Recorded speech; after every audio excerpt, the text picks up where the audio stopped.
Thank you, Tim. And Dr. Veith, again, congratulations on 50 years and for the mentorship over at least 25 of those. So my charge this morning was to show you that glue embolization is an effective treatment for most threatening type 2 endoleaks, how best to do it, and limitations. Type 2 endoleaks, if you've seen, are very complex and they're difficult to fix. And as people said, like in ABM, it's due to this multitude of inflow and outflow vessels as seen at the picture on the right. I think the key to successful treatment, no matter how you do it, is direct nidus access and some kind of liquid embolic agent that not only plugs up the nidus itself, but all of the inflow and outflow vessels. As you've heard, there's multiple ways. You just heard about transcaval in the middle, transgraft on the left. You can go transarterial, but you have to get into that nidus.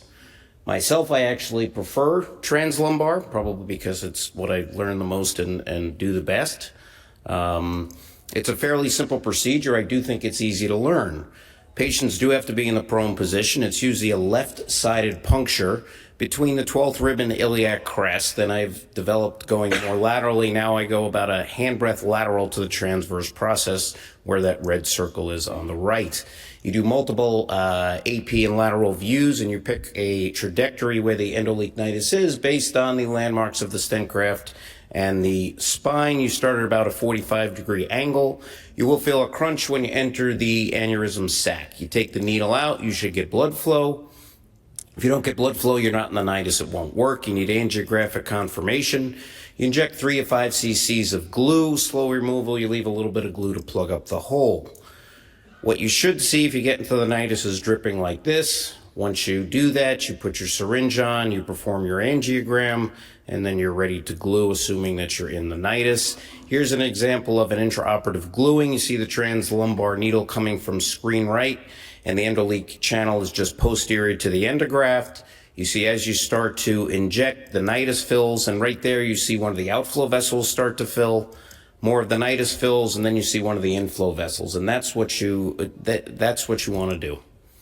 I use cyanoacrylate glue, usually 2.5 cc's oil to 1 cc glue. It's about a 4-second polymerization rate, and you can alter that if you want it to go out a little further, not out as far, by adding more or less oil. Here's an example of a preoperative venous phase CT scan. The upper left-hand corner, you can see the IMA patent. And you see as you go down the left-hand side, the endoleak channel hugging the endograft. There's a coronal view in the middle. This is the intraoperative angiogram. You see the translumbar needle coming in from the screen right patient's left. This is after glue embolization. You see the nidus filled and a little bit of that outflow vessel. And if you look at a non-contrast postoperative CT in the right upper hand corner, you see the IMA is plugged, and as you go down, you see the entire endoleak nidus is plugged. And again, that's what you want.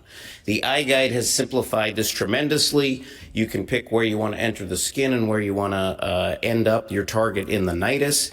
And it gives you, under multiple projections, a direct line to the nidus designated by that circle.